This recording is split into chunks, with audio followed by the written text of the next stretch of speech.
Hello students, जैसा कि हमारा चैप्टर चल रहा है क्लास 11th के लिए रिलेशन एंड फंक्शंस। उसमें हम पढ़ रहे हैं some real functions and their graph. इसमें आज हम पढ़ेंगे the modulus function. Modulus function, the function is defined by f x is equal to mod x. तो आपको ये समझ लेना है कि ये मॉड एक्स का साइन है। किसका साइन है? Mod x. मॉड एक्स का साइन क्या है? दो लाइन पैरेलल लाइंस लिख दीजिए आप। उसमें कोई भी फंक्शन लिखेंगे, एक्स या वाई कोई भी चीज़ होगी तो वो क्या होगी? वो मॉडुलस फंक्शन क्या है? वो मॉड एक्स।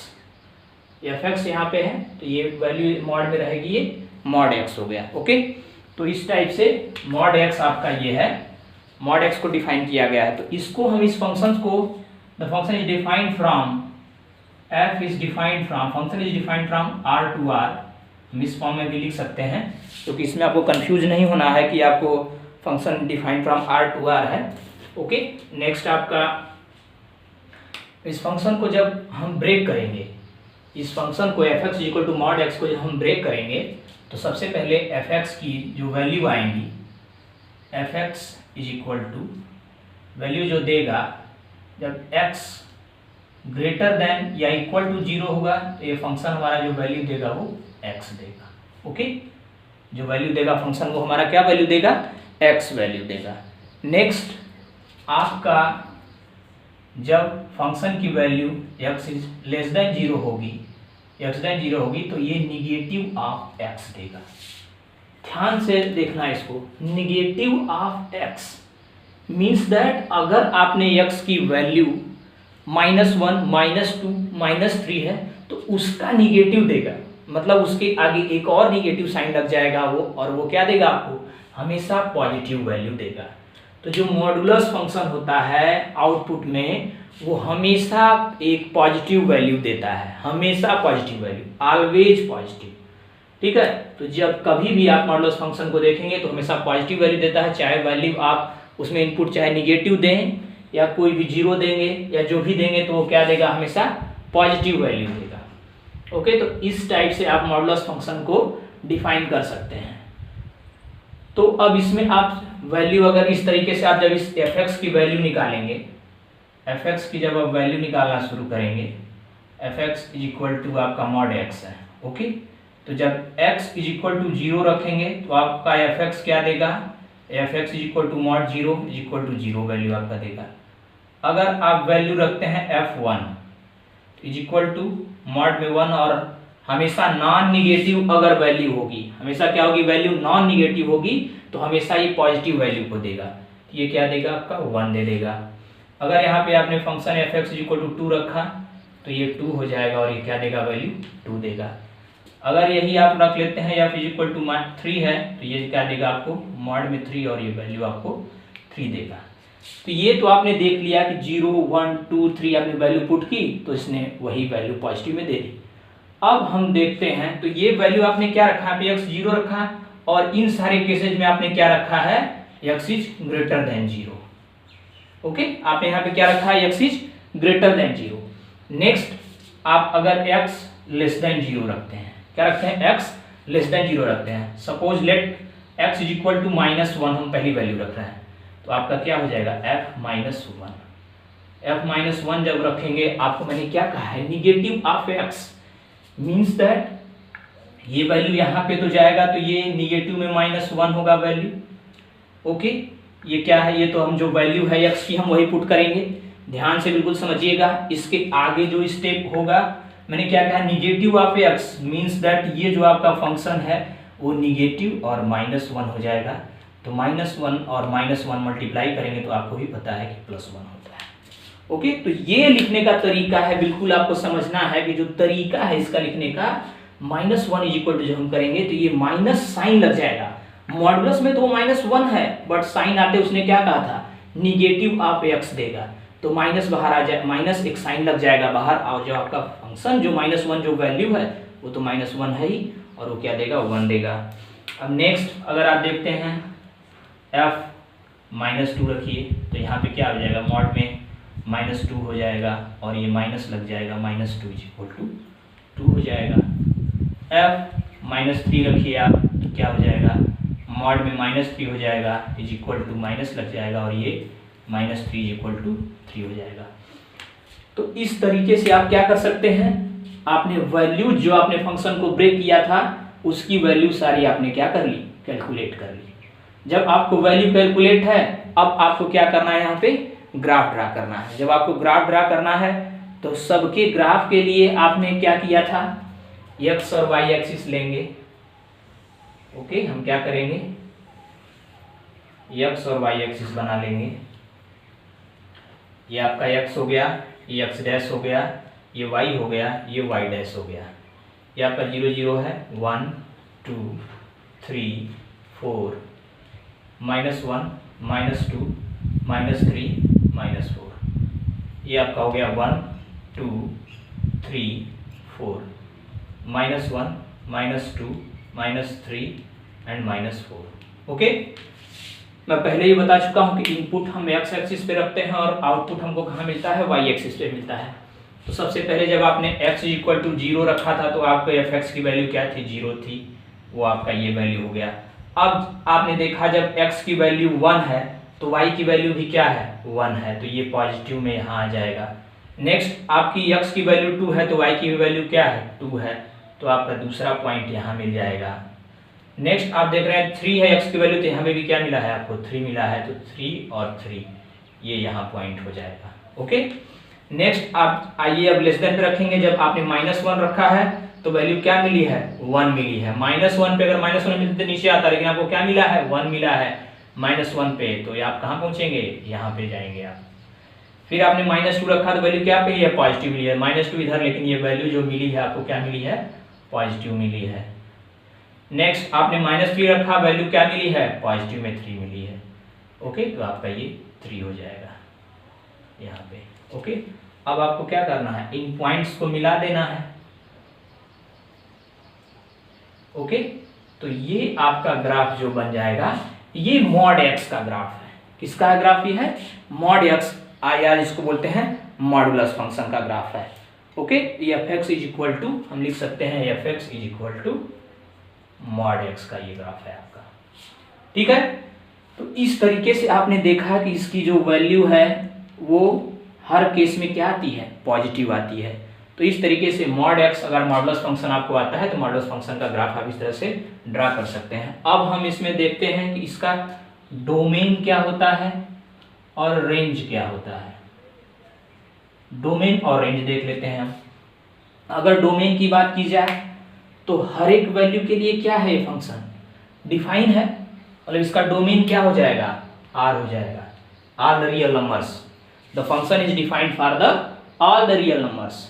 रेंज की बात करते हैं तो आप ये देख रहे हैं जो आपकी वैल्यू आ रही हैं वो क्या आ रही है, बिल्कुल पॉजिटिव वैल्यू आ रही हैं। क्या आ रही हैं, पॉजिटिव वैल्यू आ रही हैं। तो जब पॉजिटिव वैल्यू आ रही है तो रेंज क्या हो जाएगा आपका, r पॉजिटिव हो जाएगा।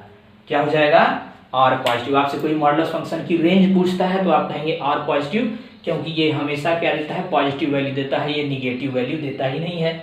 और डोमेन आपका हर इसके लिए, हर वैल्यू के लिए क्या है, ये फंक्शन आपका डिफाइंड है।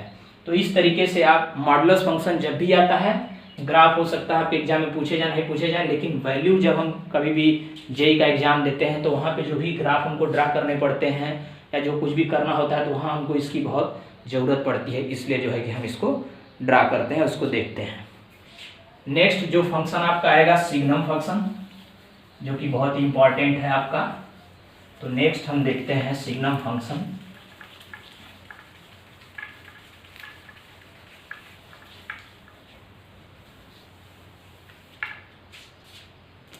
तो नेक्स्ट हम आ जाते हैं आपका सिग्नम फंक्शन।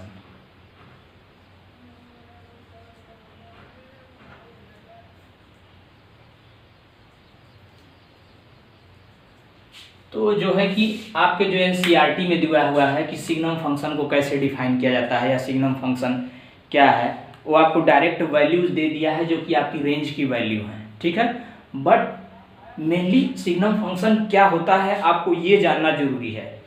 तो अगर हम सिग्नम फंक्शन को मॉडुलस फंक्शन की तरह ब्रेक करें तो f(x) इज इक्वल टू आपका जो सिग्नम फंक्शन आता है mod x upon x, mod x upon x where x is not equal to 0.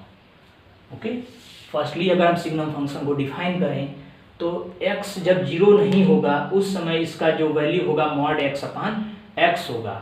Okay, और नेक्स्ट जो वैल्यू इसकी होती है वो 0 होती है जब हमारा x 0 होता है।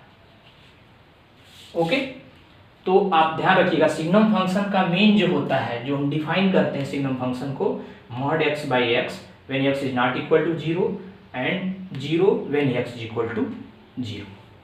अब इसको फर्दर अगर हम ब्रेक करते हैं, फर्दर अब क्या है, x is not equal to 0 का मतलब क्या है, x हमारा ग्रेटर देन भी 0 हो सकता है, लेस देन भी 0 हो सकता है, बट नॉट इक्वल टू 0 है। तो यहाँ पे भी क्या होगा, वैल्यूज मिलेंगी, आपको वैल्यूज मिलेंगी। तो fx को फर्दर ब्रेक जब करेंगे हम तो fx इज इक्वल टू क्या हो जाएगा, यहाँ पे भी वैल्यू मिलेंगी।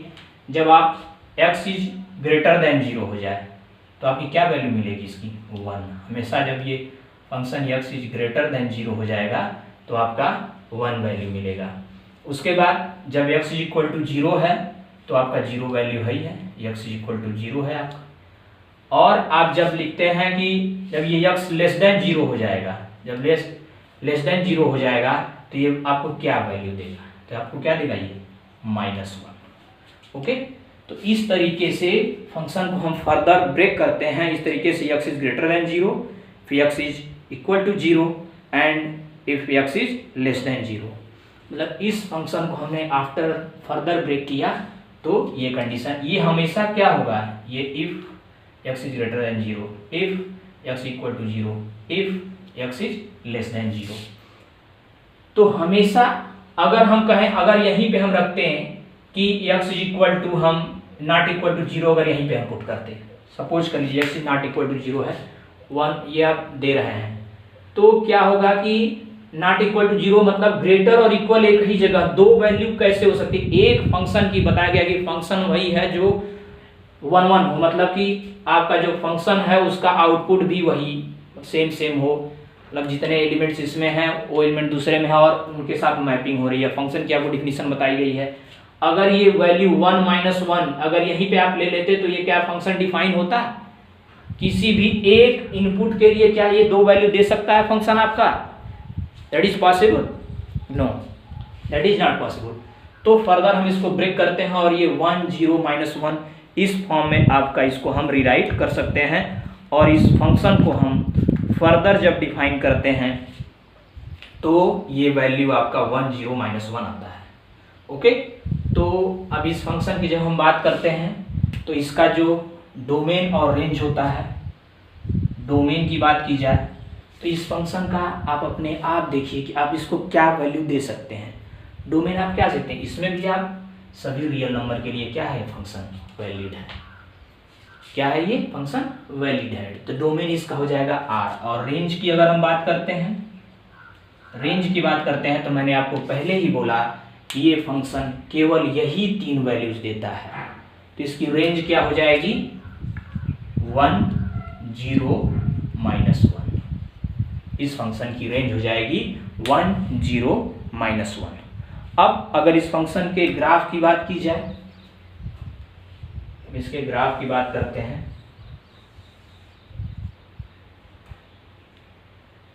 ये आपका हो गया x dash y and y dash. जब इसकी वैल्यू 0 है तो ये क्या है, इसका 0 ही रहेगा। ओके, नेक्स्ट जब ये function x is greater than 0 होगा, जब ही ये वैल्यू क्या होगी x की ग्रेटर देन 0 होगी तो y कितना वैल्यू देगा 1। हमेशा जब x की वैल्यू ग्रेटर देन 0 होगी तो y आपको क्या वैल्यू देगा 1 देगा। तो सपोज कर लीजिए 1 आपका यहाँ है ये वैल्यू, लेकिन अब आपको ये ध्यान देना है कि ये जो ग्राफ है, ये जो लाइन जा रही है, ये x इज इक्वल टू 0 की लाइन है। ये किसकी है, x इज इक्वल टू 0, यहाँ पे जो वैल्यू भी होगी वो 0 होगी। तो यहाँ पे ये क्या हो जाएगा, आपका ग्राफ इस तरह से आपका ये ब्लैंक हो जाएगा, इस जगह पे वैल्यू नहीं होगी।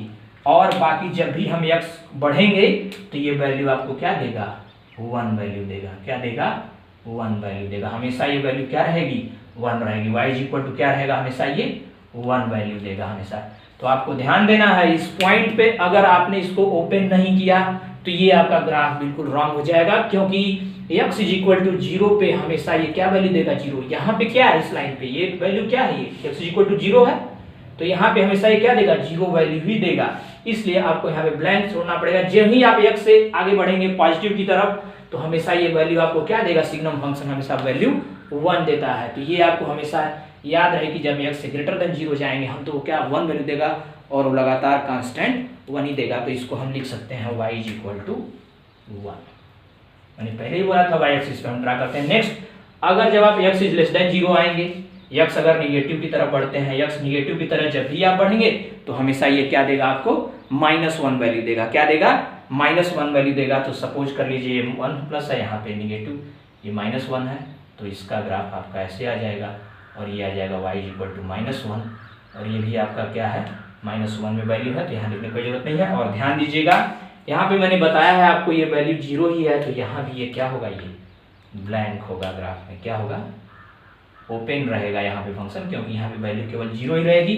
जो ही हम x की वैल्यू बढ़ाएंगे निगेटिव की तरफ, -1 में जब ही जाएंगे, तो ये वैल्यू क्या होगी, -1 होगी हमेशा, मतलब y की वैल्यू क्या होगी, कांस्टेंट होगी। इस प्रकार से इसको हम कांस्टेंट फंक्शन भी कहते हैं। लेकिन ये फंक्शन कांस्टेंट फंक्शन नहीं है, लेकिन ये कांस्टेंट हो जाता है। ये आपको ध्यान देना, ये फंक्शन कांस्टेंट फंक्शन नहीं है, बस ये क्या हो जाता है, कांस्टेंट हो जाता है। तो इस टाइप से सिग्नम फंक्शन को आप कैसे डिफाइन करेंगे, या क्या है ये फंक्शन, और इस फंक्शन को भी हम f from r to r कह सकते हैं। Function is defined from r to r। इस टाइप से आप सिग्नम फंक्शन का ग्राफ और ये फंक्शन क्या है, ये वैल्यू डायरेक्ट जब रहेंगी आपको आ जाएगा डिफाइन करने के लिए सिग्नम फंक्शन, या इस तरह से वैल्यू दे देगा। अगर सिग्नम फंक्शन दिया हुआ है तो आपको हमेशा याद रखना है कि x ग्रेटर देन 0 होगा तो क्या होगी वैल्यू, x इक्वल टू 0 होगा तो क्या होगी वैल्यू, और x लेस देन 0 होगा तो वैल्यू क्या होगी, डोमेन और रेंज इसका क्या होगा। नेक्स्ट हम चलते हैं ग्रेटेस्ट इंटीजर फंक्शन। नेक्स्ट हमारा क्या आता है, greatest integer function.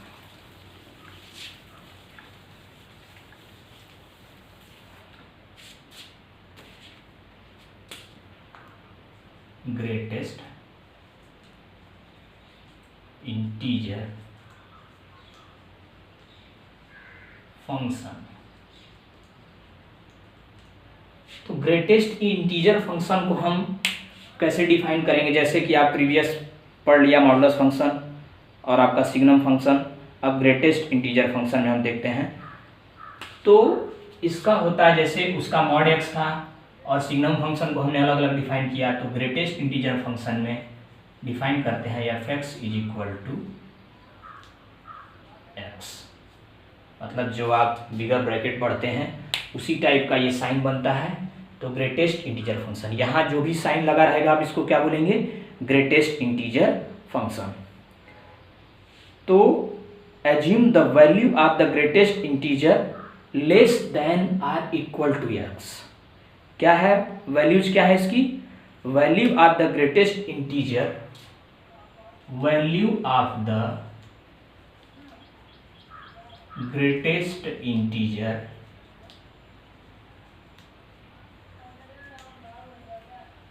Value of the greatest integer less than or equal to x। तो इसको यहीं पे लिख दीजिए, आप ग्राफ इधर बनाना है इसलिए इधर लिख देते हैं, less than or equal to x। Okay, तो values of the greatest integer less than or equal to x, आपको यही वैल्यू समझनी है। तो ग्रेटेस्ट इंटीजर की value less than or equal to x होगी। अब आपको इस फंक्शन को डिफाइन करते समय ध्यान देना है कि कब, ये कब की वैल्यू की बात की जा रही है। तो अगर आप f की वैल्यू मैं ले रहा हूँ 3.9, ओके, f की वैल्यू क्या ले रहा हूँ मैं 3.9, तो इसमें क्या होगा ये, तो ये जो हमारा इंटीजर होगा, आपको यही ध्यान देना है, जो इंटीजर होगा, जो आपका इंटीजर होगा वो क्या होगा, less than or equal to 3.9। Means that जो ग्रेटेस्ट इंटीजर आपका आएगा वो इसके इक्वल होगा या इससे लेस होगा। हमेशा आपको ध्यान देना है। अगर आपने कहीं वैल्यू ले ली या 4.9 ले लिया तो यहाँ पे इंटीजर क्या हो जाएगा आपका, लेस देन इक्वल टू क्या हो जाएगा 4.9।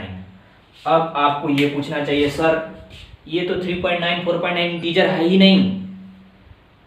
जब 4.9 इंटीजर नहीं है तो आपका क्या होगा, इससे लेस इंटीजर इसमें क्या होगा 4 होगा।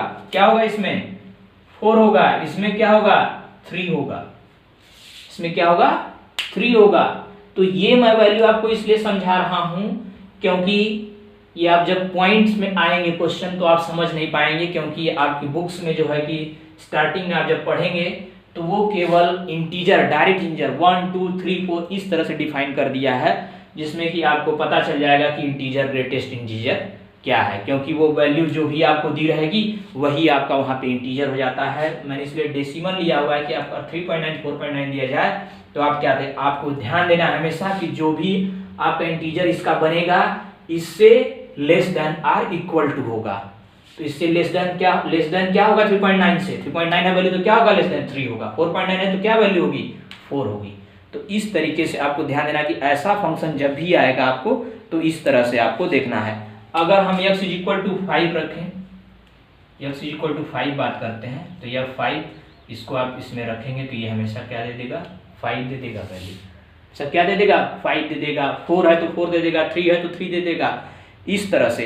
लेकिन जैसे डिफाइन करने की बात होती है, जब लेट कर लीजिए, मान लीजिए x इक्वल टू -1 है तो आप क्या करेंगे, f -1 अगर यहाँ पे रखते हैं, ये -1 है तो ये भी क्या देगा -1 देगा, और इसमें भी वैल्यू क्या होगी x, जो आपकी जो यहाँ पे वैल्यू आएगी वो क्या आएगी, x की वैल्यू क्या होगी, इससे क्या होगी -1 से ग्रेटर या इक्वल होगी, और लेस देन किसके होगी 0 की, किसके होगी लेस देन 0 की होगी। अब ये आपको देखना है कि ये जो मैंने यहाँ पे कहा कि 3.9 से इंटीजर लेस होगा, तो क्या 3.9 से इंटीजर केवल 3 ही होगा। आपको ये सोचना चाहिए कि सर 3.9 से आप लेस और इक्वल की बात कर रहे हैं तो क्या ये इंटीजर केवल 3 होगा लेस देन, नहीं, इससे 3 2 1 0 -1 -2 -3, there are so many integers less than 3.9, but here the function is greatest integer, means that आपका जो इंटीजर है less than equal to 3.9, greatest उसमें कौन सा है, तो उसमें आपका ग्रेटेस्ट कौन सा होगा 3 होगा। यहाँ पे 4.9 में बात करेंगे तो ग्रेटेस्ट कौन सा होगा 4 होगा। तो आपको ये समझना है, और मैंने इसके वैल्यू बता ही दिया हूँ। तो इस तरीके से आप क्या करेंगे, फंक्शन की वैल्यू आप ड्रा कर सकते हैं। अब नेक्स्ट इसके ग्राफ की तरफ बढ़ते हैं।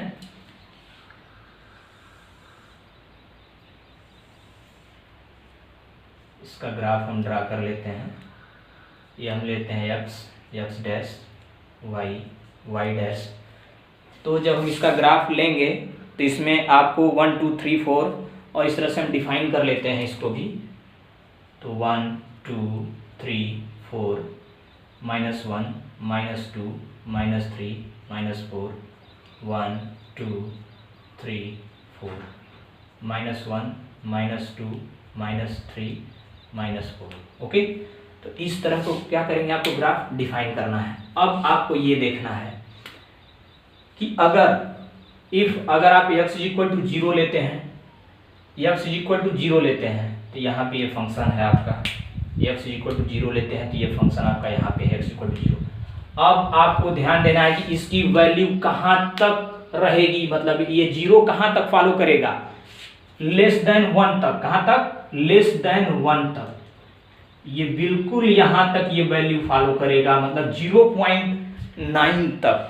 कहाँ तक फॉलो करेगा, 0.9 तक ये फॉलो करेगा। ओके, उसके बाद अगर इस फंक्शन की आप x की वैल्यू 1 लेते हैं तो आपको ये क्या देगा 1 देगा। क्या वैल्यू देगा 1 देगा, लेकिन आपका 1 देगा, लेकिन कहाँ तक देगा 1.9 तक देगा। लेकिन और जो है कि इस 1 पे वैल्यू जो देगा आपका वो 1 रहेगी, लेकिन यहाँ पे 1 पे तो ये दे दिया 1 पे आप, लेकिन यहाँ पे ध्यान दीजिए जो 2 के ऊपर लिखेंगे आप ये ओपन करेंगे तो आप क्यों ओपन करेंगे ये आपको ध्यान देना है, क्योंकि ये वैल्यू कहाँ तक जाएगी 0.9 तक ही डिफाइन रहेगी, क्योंकि ग्रेटेस्ट हमारा क्या रहेगा 1 ही इंटीजर रहेगा और इससे लेस ही हम रहेंगे 2 से, तो कहाँ पहुँचेगा 0.9 तक। उसी टाइप से आप नेक्स्ट बनाएंगे, अगर 2 वैल्यू लेते हैं तो आपका वो फंक्शन क्या होगा 2 से चल के कहाँ तक 2 इंटीजर आएगा, 2 आएगी फंक्शन की वैल्यू और वो कहाँ तक पहुँचेगा, वो भी कहाँ पहुँचेगा 2.9 तक पहुँचेगा और 3 पे क्या होगा ओपन होगा।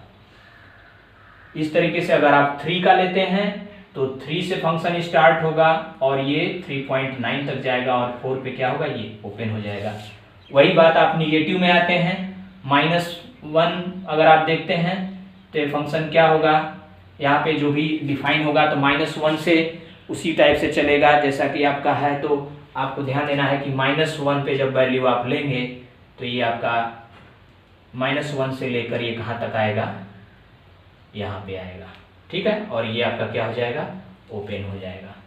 तो आपको अब ध्यान देना है यहाँ पे कि 0 आप जब ले रहे थे तो ये था, अब -1 लेंगे तो यहाँ -1.9 तक आएगा, -0.9 तक आएगा और जो है कि यहाँ पे वैल्यू ओपन हो जाएगी -1 पे। नेक्स्ट आप जब लेंगे तो ये फंक्शन आपका यहाँ पे ओपन रहेगा और ये 1 तक -1 से -2 तक जाएगा, लेकिन -1.9 तक ही रहेगा और यहाँ पे ओपन रहेगा।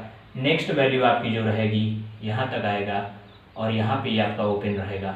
तो इस तरह से हम क्या करते हैं ग्रेटेस्ट इंटीजर, आपको ये ध्यान देना है कि इंटीजर की क्या वैल्यू है और किस पे डिफाइन है।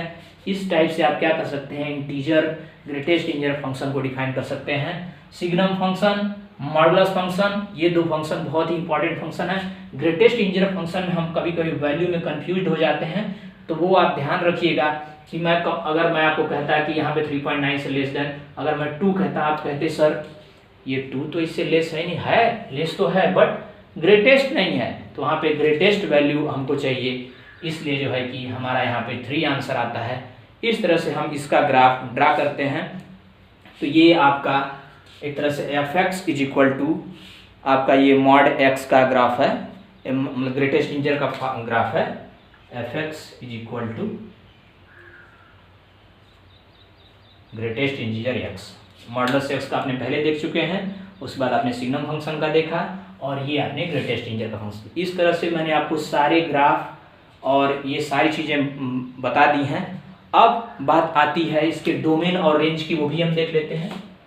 तो डोमेन में हम बात करते हैं, तो डोमेन क्या है, डोमेन तो सभी वैल्यू के लिए डिफाइन है, तो R हो जाएगा डोमेन।